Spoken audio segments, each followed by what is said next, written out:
시청자 여러분 안녕하십니까? 행정수도를 뛰어넘어 미래전략 수도 완성을 꿈꾸는 세종시가 2024년 주요 업무 계획을 밝혔습니다. 향후 10년을 준비하는 새로운 미래전략 산업을 발굴하고 각종 현안도 속도감 있게 추진하겠다는 계획인데요. 오늘은 신년 대담 두 번째 시간으로 세종시정을 중심으로 이야기 나눠보겠습니다. 나와주신 분 소개합니다. 최민호 세종시장 나오셨습니다. 네, 안녕하세요. 최민호입니다. 다음은 충남대 국가안보융합학부 길병옥 교수 시간 내주셨고요. 맞습니다. 마지막으로 우송대 솔브리지 국제경영대학 구인혁 교수와 함께하겠습니다. 반갑습니다. 먼저 준비된 영상 보신 뒤 본격적인 대담 이어가겠습니다.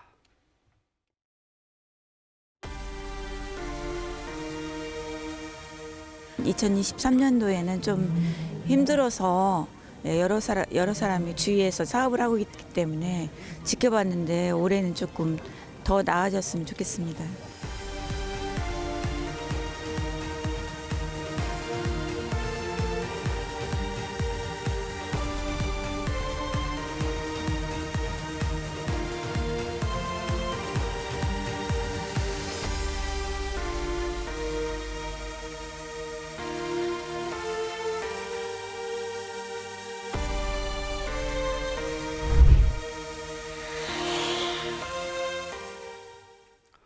먼저 시장님께 여쭤볼게요. 네.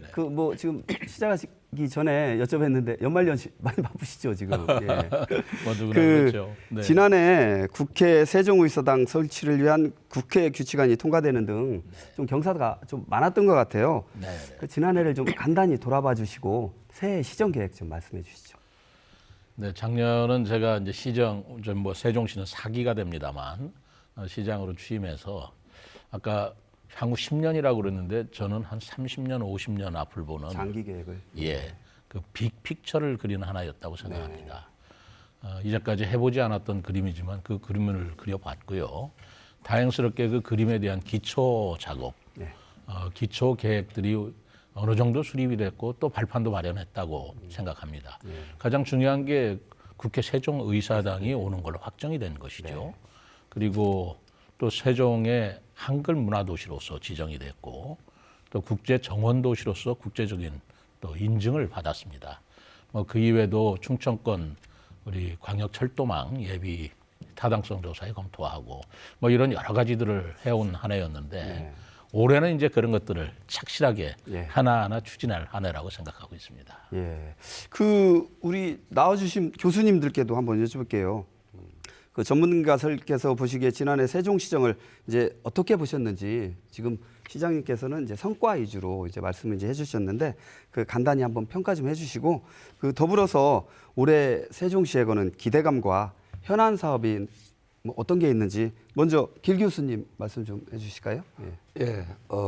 시장님 말씀하신 대로 지난해는 성과가 대단히 많았습니다. 특히 괄목할 만한 것이 투자 유치인데요.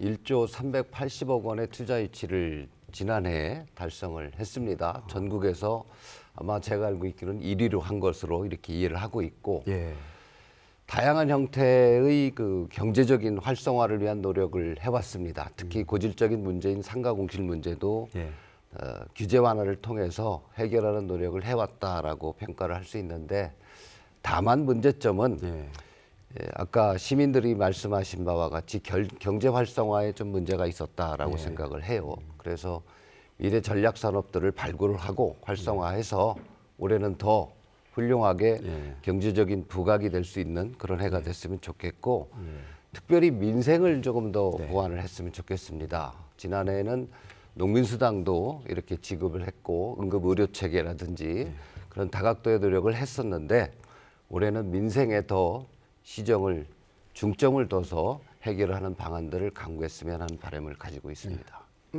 구인혁 교수님도 말씀해 주시죠. 시정에 대해서 다양한 성과들을 시장님과 우리 길병옥 교수님께서 말씀을 주셨는데요.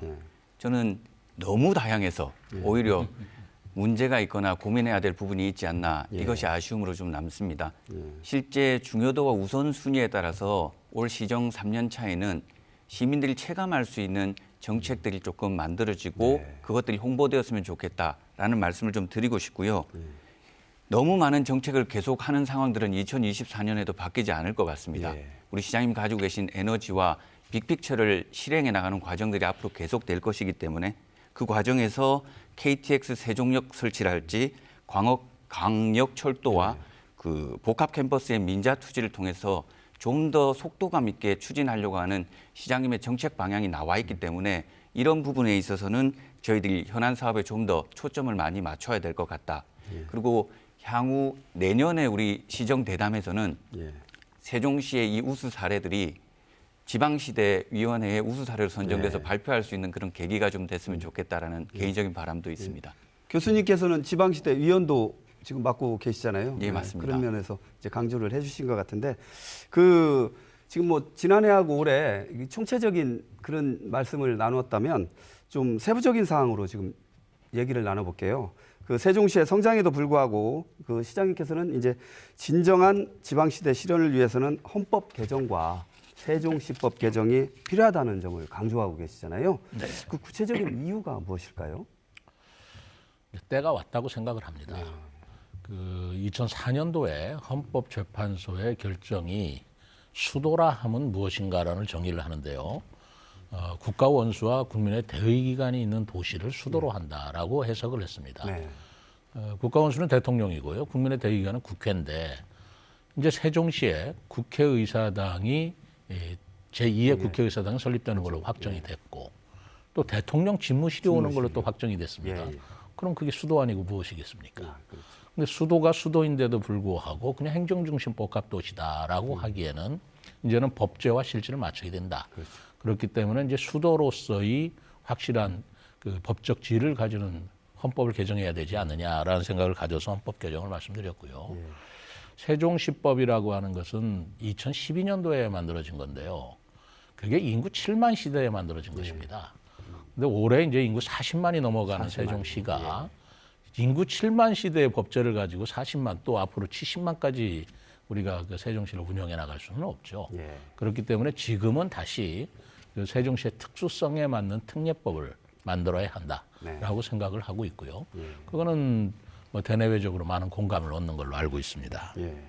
그 행정수도로서의 이제 법적 지위를 확보하고 제도적 기반을 다지기 위한 필수 조건으로 이제 시장님께서는 판단하고 계신 것 같은데 이 교수님들께서 보시기에 개정의 당위성은 무엇이고 이를 위해서는 이제 공감대 확보가 중요할 텐데 이게 시 자체적으로만 하기에는 좀 부족할 수도 있을 것 같아요. 좀 어떤 노력을 좀 기울여야 될지 먼저 길 교수님께서 먼저 말씀해 주시죠.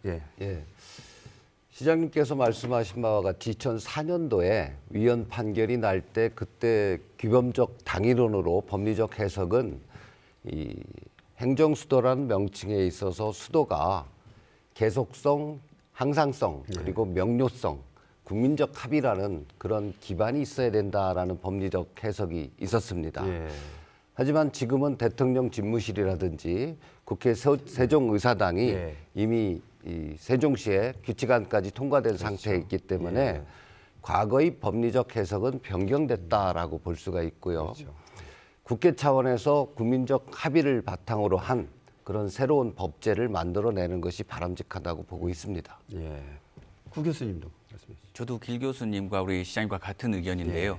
20년 전에 헌법재판소에서 정했던 수도의 소재지와 관련된 부분, 대통령이 어디에 있는가에 관련돼 있는 부분들이 행정수도를 결정하는 핵심적인 명분이었다면 지금 이 그 당위성을 논의하는 것을 뛰어넘어서 이제 실제 행동에 옮겨야 되는 그런 시기에 왔고 2024년이 그 원년이다라고 개인적으로 생각하게 됩니다.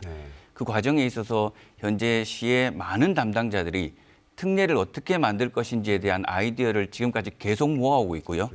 뿐만 아니라 올 상반기에는 외주 용역 사업이 마무리됨으로써 실제로 세종시법을 어떻게 만들 것인지에 대한 빅픽처가 그려질 것 같습니다. 그 과정에 맞춰서 시민들 그리고 함께하는 우리 시의 관련 소관부서의 공무원들이 힘을 합쳐서 꼭 관철해 나가야 될 것 같다라는 생각을 하게 됩니다. 그 이와 더불어서 시장님께서는 국회 양원제 도입도 이제 제안하셨어요. 네. 상원은 서울에 두고 네. 하원은 이제 세종에 둔다. 이런 구조인데 이렇게 생각을 하시게 된 배경이 어떻게 될까요? 큰 두 가지 방향에서 저는 좀 생각하고 있습니다. 뭐 작게는 세종시에 이제 국회가 오게 되면 네. 뭐 세종시의 분원이라고 표현은 돼 있지만 수도가 아니기 때문에 분원이라는 표현을 쓰는 거고요. 여의도 국회의사당의 2배 규모입니다. 네.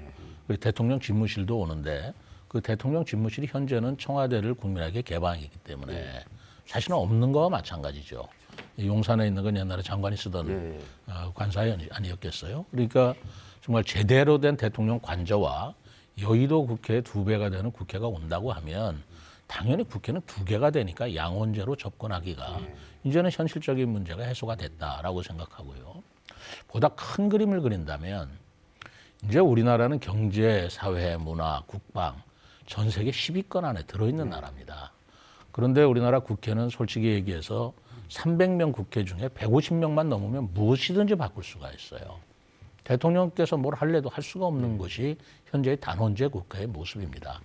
그러나 선진국으로 보면 G10이나 G7 국가 어디를 봐도 거의 대부분 선진국은 양원제 국회 구조를 가지고 있습니다. 저는 이제 대한민국도 아무리 국회가 권능을 가진다 하더라도 국가의 정체성에 관련된 근간적인 문제는 그저 150명이 결정하면 다 해결이 된다, 또 확정이 된다, 이런 구조에서는 탈피해야 된다고 봅니다. 그래서 국방이라든가 외교, 통일, 안보, 중요한 경제적 정책 같은 우리 국가의 근간을 이루는 그런 제도들은 양원제에서 신중하게 논의할 때가 되었다. 하원에서는 말하자면 좀 내정에 관한 문제, 지방에 관한 문제를 중점적으로 지방자치단체와 함께 다룬다면 상원에서는 세계를 경영하는 그런 스케일을 가지고 이제 국가가 운영이 돼야 된다라는 생각을 가지고 있어서 서울의 상원 예를 들면 우리 세종에 하원을 둔다 해도 뭐 현실적으로 구조에 있어서나 법제에 있어서 문제가 없을 때가 왔지 않느냐라는 생각을 가지고 이런 주장을 하고 있습니다. 이게 기존 제도를 바꾸는 거라서 간단치는 않은 것 같아요. 이 교수님들께서 보시기에 현실 가능성이 좀 있을지, 그리고 필요한 전제 조건이 있다면 어떤 게 될지 길 교수님 먼저 얘기해 주시죠. 예, 양원제 문제는 저도 개인적으로 동의는 하고 있습니다. 네. 하지만 필요 충분 조건이 다 충족돼야 된다라고 그러겠죠. 생각을 하고 있고요. 지금 과거 제2공화국 시절에 우리가 참의원 민의원으로 그 양원제가 있었습니다. 네. 그리고 시장님 말씀하신 대로 OECD 회원국들 중에 상위 국가들 중에 트르키에 빼놓고는 양원제를 우리가 안 하고 있거든요.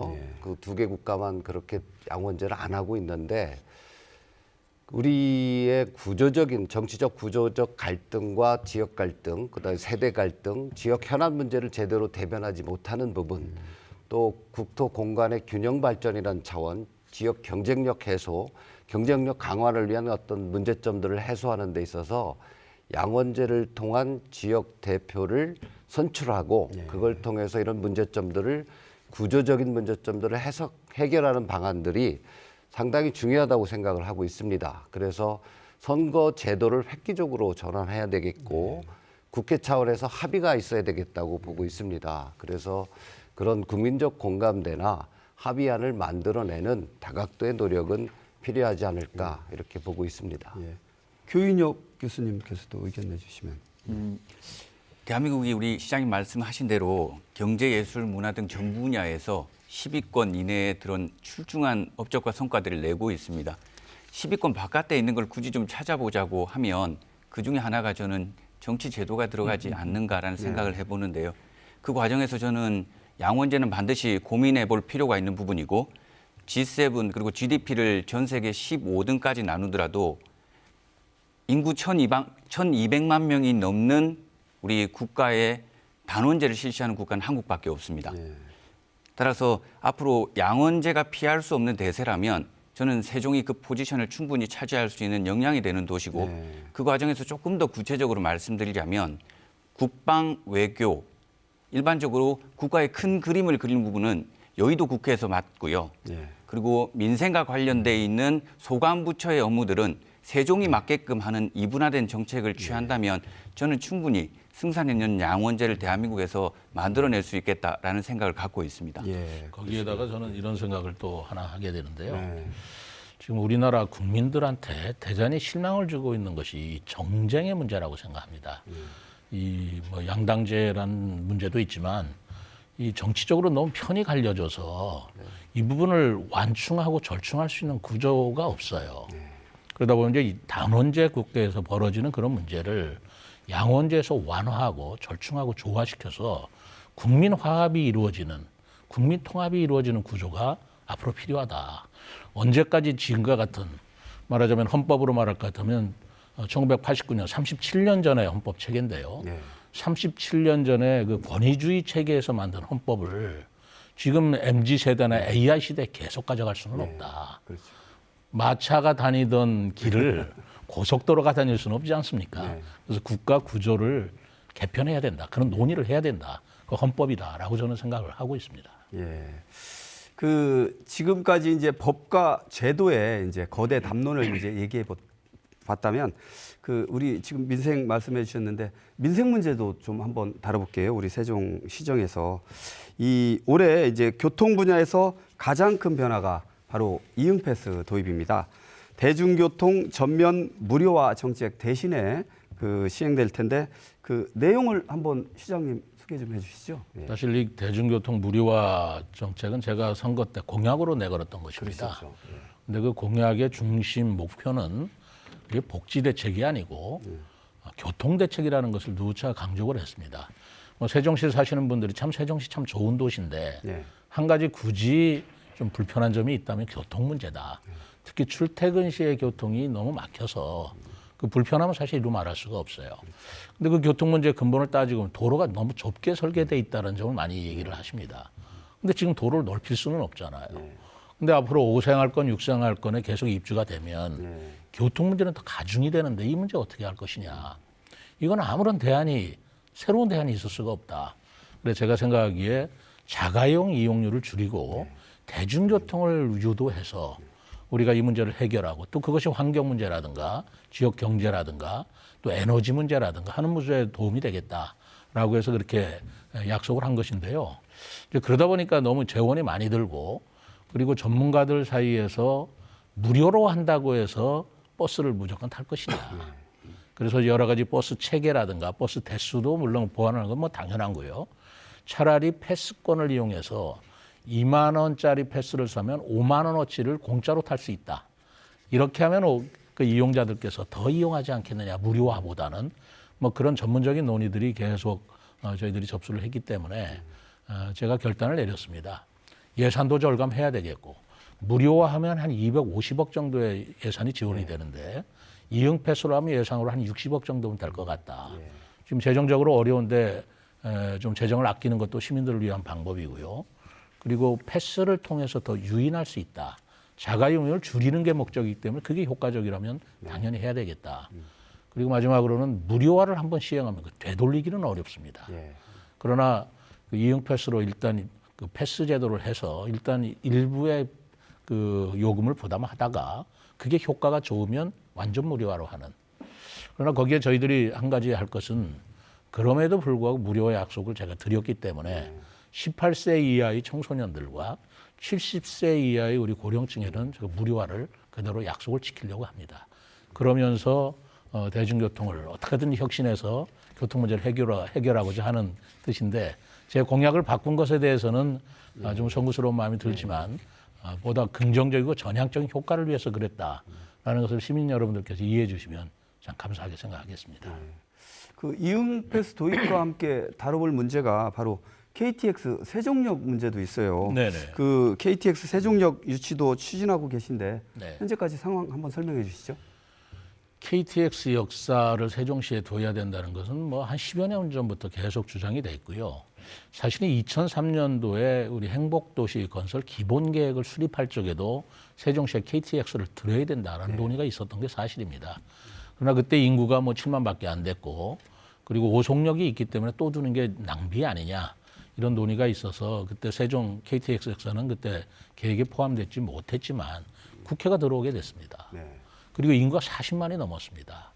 그리고 유성에 계시는 분, 공주에 사시는 분들도 세종에 그쪽 가까운 데 KTX 역사가 설치만 된다면 훨씬 더 교통 편의를 누릴 수 있다라는 여러 가지 검토가 있어서 저희들이 다시 한번 KTX 역사 설치에 관한 비용 효과 분석을 했는데요.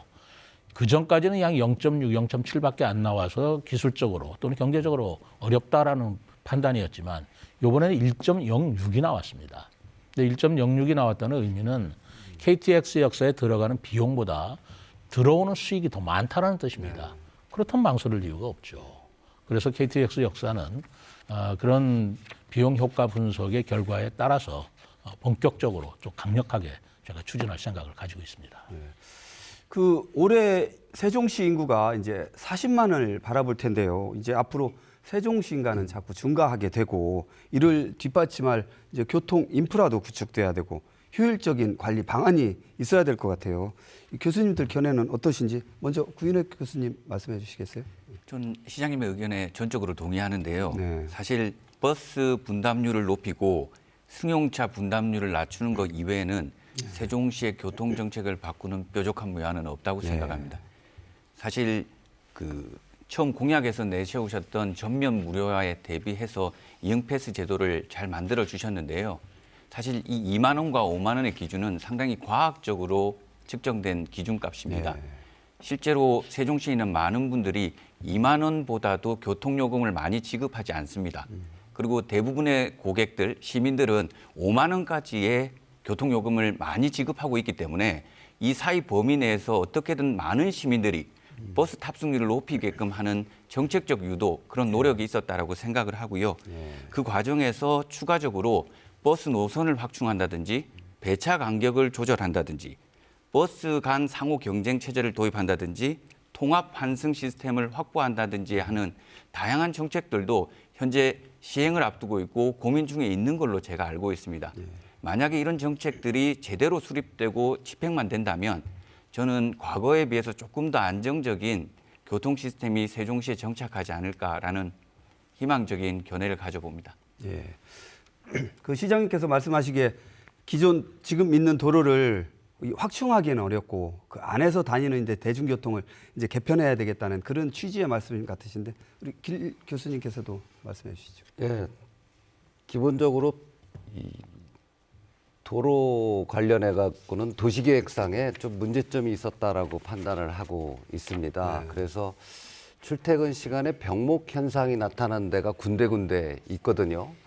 그 부분하고 또 상가 접근성이 상당히 부족합니다. 그래서 그 접근할 수 있도록 이 도로를 새롭게 만드는 방법을 강구를 해야 되겠고요.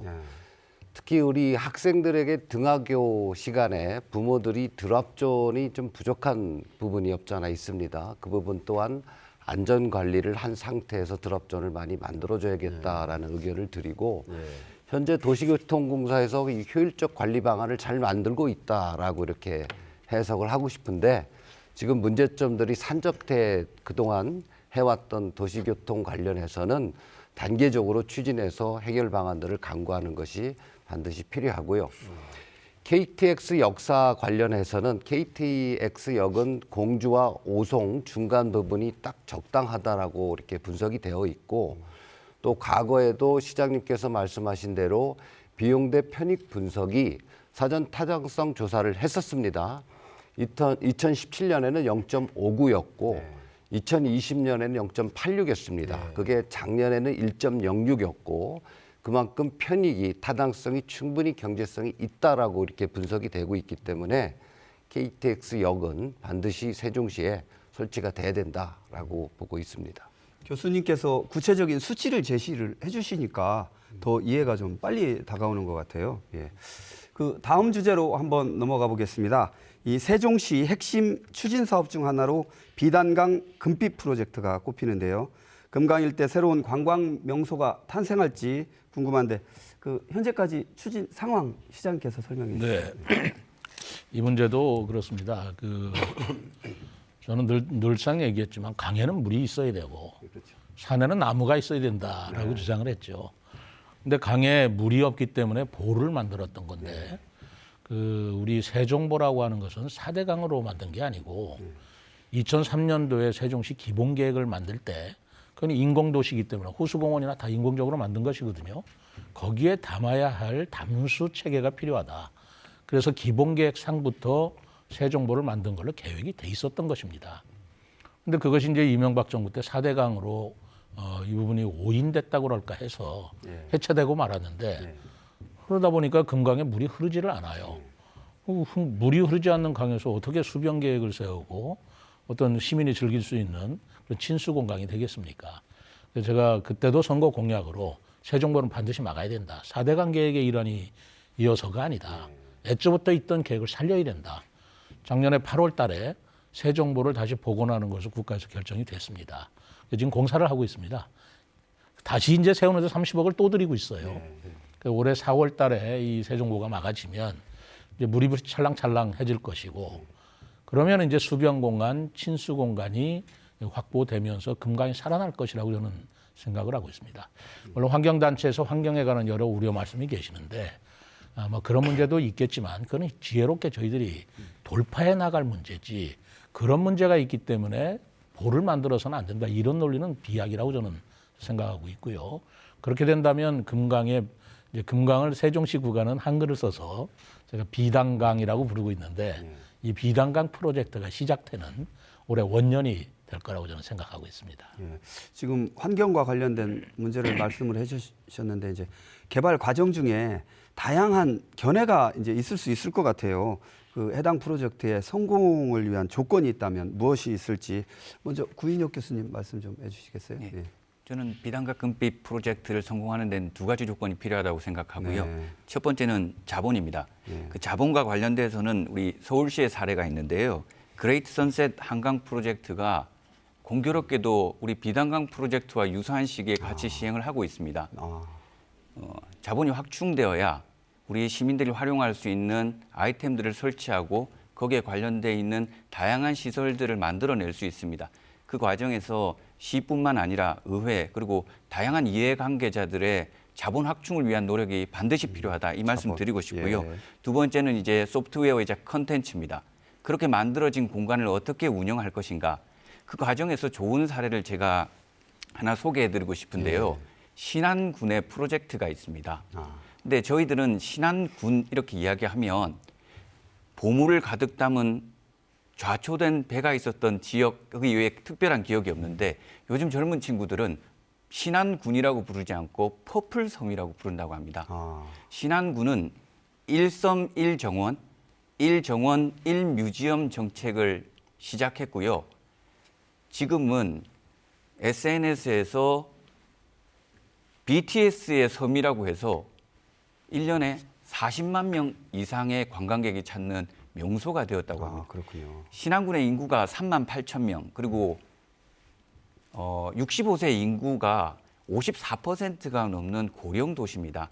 그 고령 도시에서 해마다 40만 명의 관광객이 찾아가면서 퍼플 도시를 즐기다 보니 신안군에 많은 분들이 이렇게 힘이 나고 에너지가 넘쳐진다 이런 말씀을 우리가 지역혁신위원회에서 나눴던 적이 있는데요. 그런 소프트웨어가 저희 세종에도 다양하게 시도되고 아이디어가 구성돼서 비단강이 금빛으로 울렁일 수 있게끔 만들어 주셨으면 좋겠습니다. 예. 길병옥 교수님께서도 의견 있으시죠? 예, 저는 민간 투자가 중요하다고 생각을 하고 있습니다. 그래서 투자 유치를 해야 되겠고요. 비단강 금빛 프로젝트는 시장님 공약 사항이기도 하고 거기에는 이제 짚라인이라든지 대관람차, 세종아이로 이렇게 알려져 있고요. 생태정원 이런 것들을 조성을 해야 되는데 재원이 상당히 부족합니다. 그래서 민간 투자를 적극적으로 유치를 해야 되겠고요.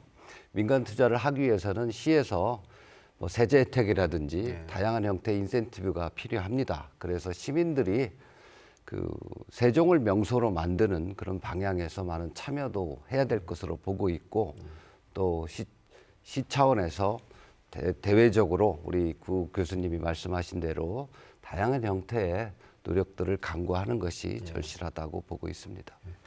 그 지자체에서 사업을 하다 보면 항상 재원 마련이 가장 큰 문제인 것 같습니다. 예, 다음 주제 넘어가 보겠습니다. 이 국제 행사인 세종 국제 정원 도시 박람회 개최도 이제 준비 중이시지 않습니까? 네, 선생님? 네, 네. 예, 개최 시기를 1년 연기했다고 네. 이렇게 들었는데 그 이유와 앞으로의 계획 좀 밝혀주시죠. 제가 애초에는 25년도에 국제정원 도시 박람회를 계획했었는데 1년 연기시켰던 것은 뭐 순전히 재정상의 이유 때문에 그랬습니다. 네. 작년에 우리 국가적으로나 지방이 모든 자치단체가 뭐 비슷한 상황입니다만 재정 여건이 굉장히 나빠졌어요. 세수 결함이 너무 커졌습니다.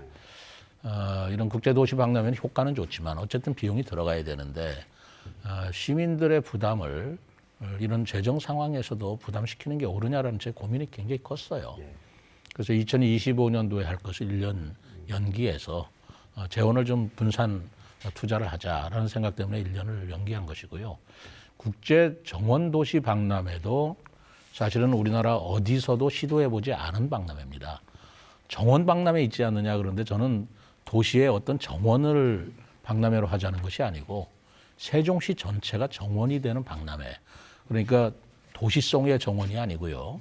정원 속에 세종시라는 도시가 들어가 있는 그런 도시 정원 박람회를 꿈꾸고 있는데 1년 연기됨으로써 좀 더 착실하게 준비를 할 수 있는 시간을 벌었다고 생각을 하고 있습니다. 예, 그러시군요. 이 재정 부담을 잘 극복하고 내실 있게 준비하는 게 중요한 것 같습니다. 이를 위해서는 밑그림을 어떻게 조성할지 또 기대할 수 있는 효과가 어떤 게 있을지 궁금한데 그 구인혁 교수님 조언해 주실 수 있을까요? 우리 여기 계신 패널께 좀 재미있는 자료 하나를 소개해 드리려고 하는데요. 예. 작년 11월 말에 환경부와 그리고 우리 국립생태원에서 공표한 결과입니다. 자연 환경 만족도를 17개 시도를 대상으로 조사를 그런 했는데요. 조사가 있었군요. 네. 예. 시민들이 그 주변 지역의 자연 환경에 어느 정도 만족하고 있는가, 그리고 1인당 공원의 비중은 어느 정도 되는가, 예. 그리고 주 1회 주변 자연 환경을 어느 정도 퍼센테이지로 방문하느냐가 핵심적인 지표였습니다. 네. 그 지표 3개 공이 세종시가 독보적인 1위입니다. 저는 그 세종시와 대전에서 근무를 하면서 우리 세종시민과 우리 충남권의 많은 시민들이 지적인 부분에 대한 갈구 그리고 참 낭만이 있는 시민들이구나 이런 생각을 했었는데요. 그 결과가 반영된 것이 아닌가라는 생각을 해봅니다. 시장님께서 말씀하셨지만 도시 안에 한두 개의 꽃과 나무가 있는 정원을 만드는 것이 아니라 세종 자체를 어떻게 정원으로 시민들에게 알리고 그 시민들이 정원인 도시인 세종을 어떻게 즐기느냐가 앞으로 향후 10년의 세종의 발전을 좌우할 거라고 생각하고 있고요. 다른 도시들이 바이오에 어떻게 투자하겠다 혹은 우주항공에 투자하겠다라고 하는 그런 야심찬 계획이 부럽기도 합니다만 네. 저는 세종 자체를 정원으로 만들고자 하는 시장님의 노력과 시민들의 노력도 상당히 의미 있다고 생각하고요. 값지다고 생각합니다. 예. 우리 길 교수님께서 예.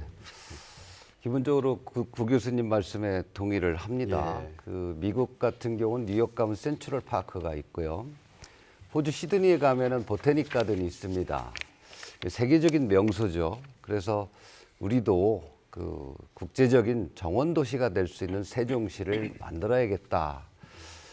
그 작년에 연기된 걸 상당히 아쉬워하고 있습니다. 많은 시민분들도 그렇게 하고 있고 보고 있고 재정의 건전성이 대단히 중요한데 다행히 작년에 우리가 보통 교부세를 1,250억 원 정도를 이렇게 확보를 하고 있고요.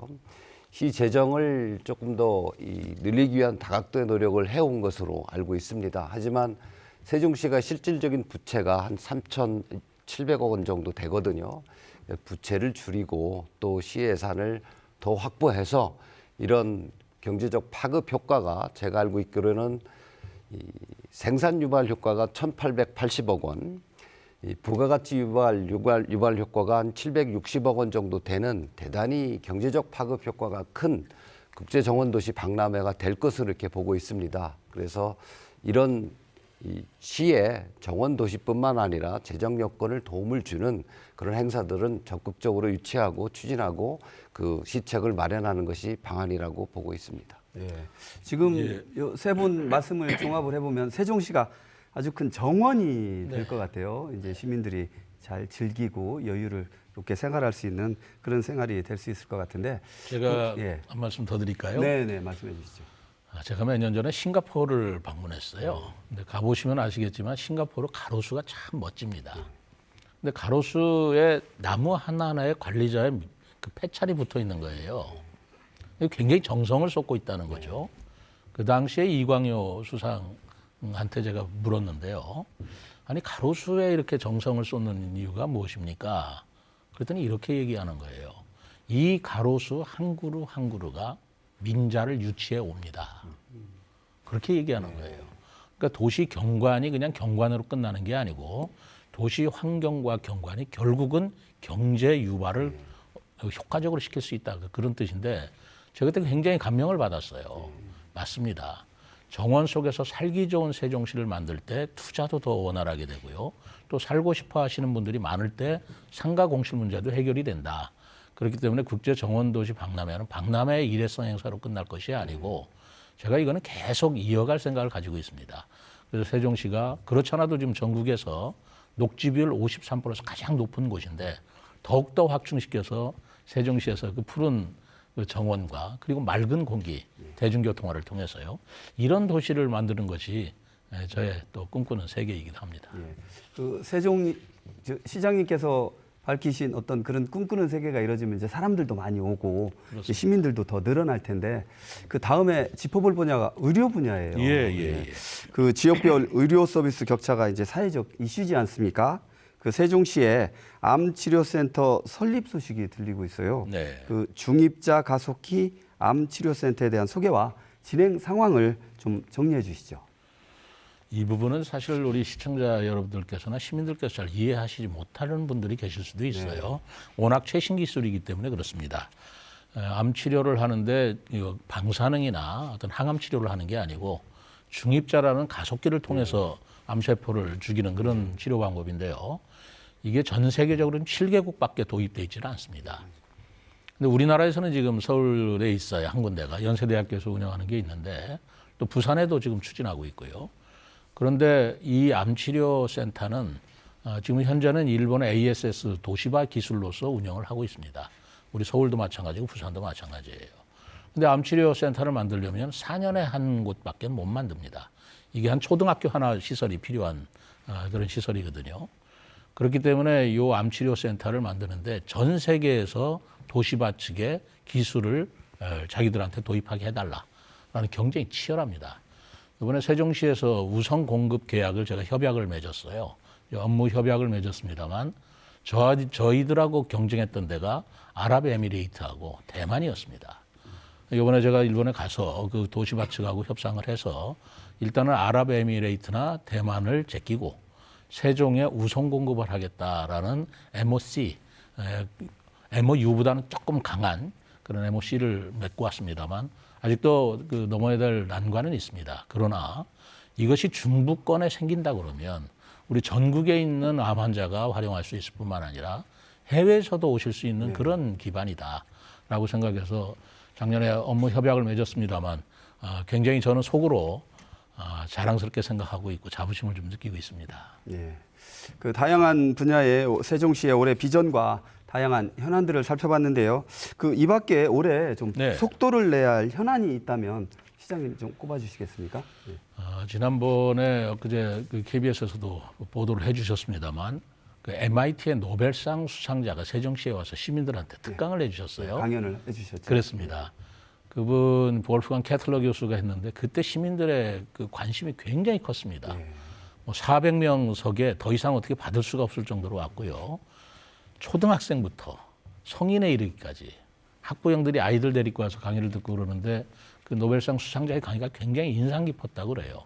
근데 그 노벨상 수상자가 하셨던 전공 분야가 양자 컴퓨터입니다.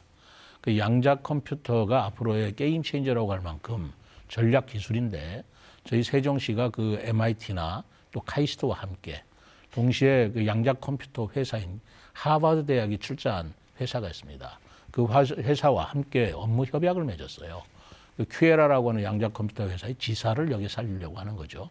그런 우리 첨단 기술은 세종시만을 위해서 아니라 국가의 전략 기술로서 키워야 될 가치가 있고 우리 카이스트라는 든든한 우리 인재 집단이 있기 때문에 세종시가 그런 것들을 활용해서 앞으로도 계속 추진해 나가면서 국가 발전에도 세종시가 앞장서는 미래 전략 수도다라는 의미를 강하게 하려고 합니다. 예.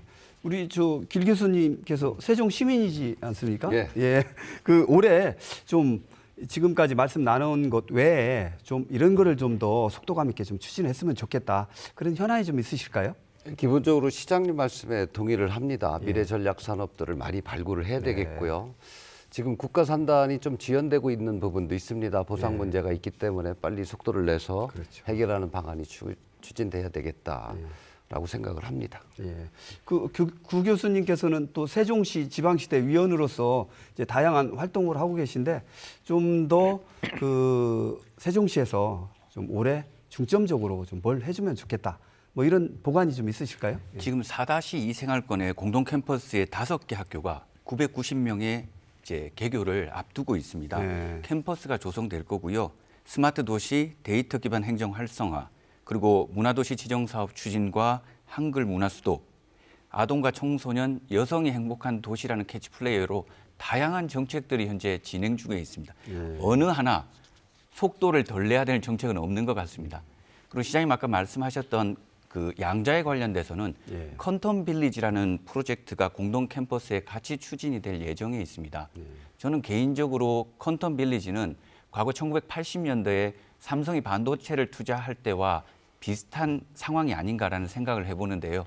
그 당시에도 반도체 투자에 있어서 3년 버티지 못할 것이다. TV도 똑바로 못 만드는 대한민국에서 어떻게 반도체를 만들 것이냐라는 부정적인 의견을 뚫고 지금 대한민국의 수출 역군이 되었던 것이거든요. 그때와 비교하면 대한민국의 기술력 그리고 인재 확충의 역량은 그때와는 완전히 다르다라고 생각합니다. 따라서 세종은 새로운 것을 시작할 수 있는 무궁무진한 잠재력을 가진 공간이라고 생각하고요. 컨텀 빌리지는 반드시 밀어붙여야 될 중요한 현안 과제라고 생각합니다. 그 외에 또 뭐 우리 시민들의 생활과 밀접하게 좀 추진해야 될 게 있다면 또 어떤 걸 또 꼽으실 수 있는 게 있으실까요? 예. 아까 말씀드린 교통 문제가 가장 큰 것 같고요. 예. 이응 패스에 대한 효과성에 대해서 시민들에게 적극적으로 홍보가 좀 필요할 것 같습니다. 예. 2만 원의 한도지만 5만 원까지 쓸 수 있다. 그리고 교통에서 대중교통을 이용했을 때에 세종에 어떤 효과가 있는지 그리고 이런 다양한 정책들을 저는 우선순위와 중요성에 맞춰서 시민들에게 체감할 수 있게끔 홍보하고 설명하는 것도 예. 올 2024년에 세종시가 맡아야 될 역할이 아닐까라는 생각도 같이 하게 됩니다. 한번 뭐 되짚어 볼 텐데 그 이응 패스 네. 그 뭐 추가로 또 하실 말씀이라든지 올해 세종 시정에 대해서 해주실 말씀 있으시면. 이용 패스는 저희들이 물론 추진하고 있습니다만 시민들의 적극적인 협조가 필요하십니다. 아무래도 자가용 이용하는 것보다 대중교통을 이용하면 불편하시죠. 그렇기 때문에 그 대중교통을 이용하시고자 협조하시고자 하는 시민들의 마음이 중요하고요. 자전거도 보다도 활성화시키기 위해서 이응 패스가 있으면 자전거도 무료로 저희들이 어울링이라고 합니다만 그런 시책을 피우고 있고요. 그 이외에 우리 시민들께서 세종시의 충남대학교 의과대학에 온다는 걸 아시는 분이 계시는가 모르겠네요. 올해부터 충남대학교 의과대학 학생들이 아까 공동 캠퍼스 입주를 하게 됩니다. 그러면 이제 의대생들도 세종시에서 배출할 수 있고요.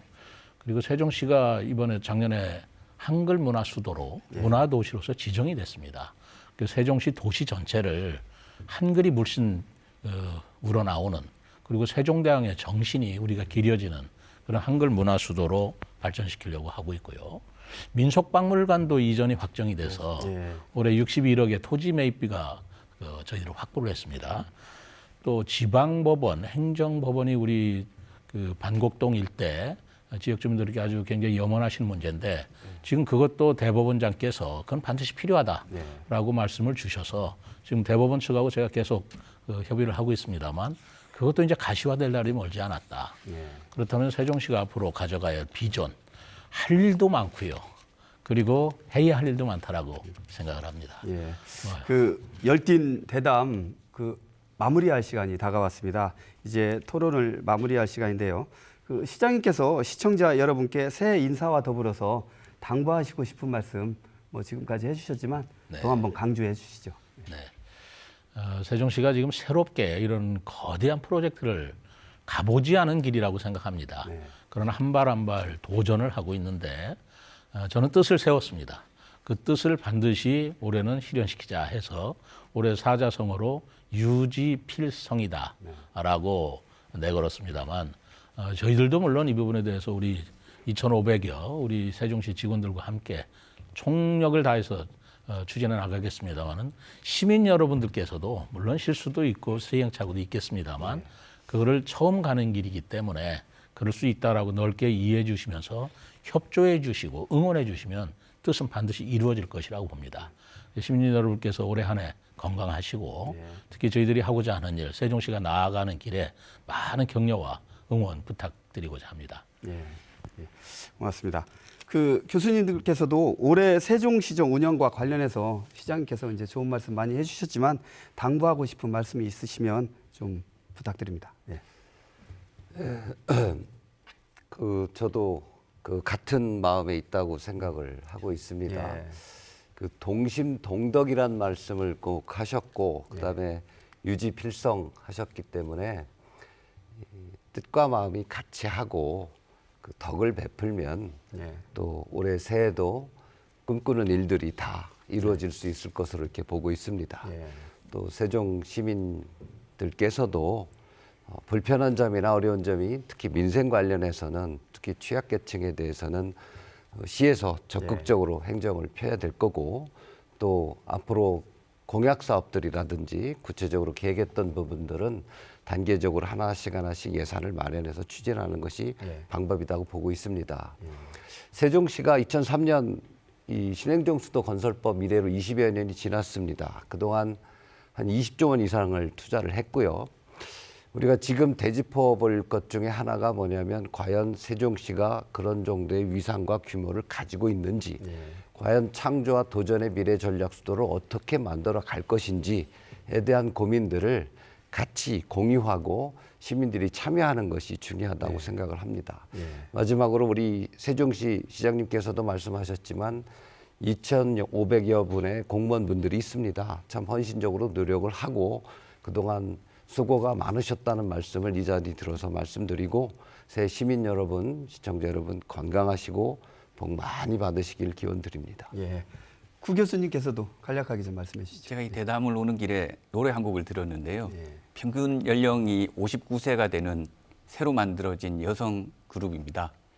그 그룹 가사 중에 날 막는 게 바로 나인가라는 가사가 들렸는데요. 세종 시민으로서 세종의 성장과 발전을 막은 게 내가 아니었나라는 반성을 좀 했습니다. 잘하는 것들을 칭찬하고 북돋아주기보다는 흠을 잡는데 제가 좀 많은 시간을 들였던 것 같고요. 실행력보다는 이것을 해야 되는지 하지 말아야 되는지에 대한 분석을 먼저 해야 된다고 요구를 한 적은 없었나 반성하게 됩니다. 제가 지방시대위원으로 다른 지역의 우수 사례를 살펴볼 때마다 세종이나 충청권에서 조금 약한 부분이 협력과 집중인 것 같습니다. 올해는 그 협력과 집중의 원년이라고 생각하고요. 우리 2,500명의 세종시 공무원들이 잘하고 있다고 칭찬 많이 해드리고 싶고 그리고 40만에 가까운 세종 시민들이 2024년에는 경제 위기도 극복하고 보다 더 건강해지는 한 해가 되기를 진심으로 바라겠습니다. 예, 좋은 말씀 감사합니다. 올해 세종시는 지금까지의 관행과 과거를 답습하는 사고방식을 버리고 대대적인 개조를 예고했습니다. 그 다짐처럼 시민들과 함께 희망찬 미래를 열어가길 바라겠습니다. 생생토론 여기서 마치겠습니다. 준비한 세 분 모두 수고하셨고요. 시청자 여러분 고맙습니다.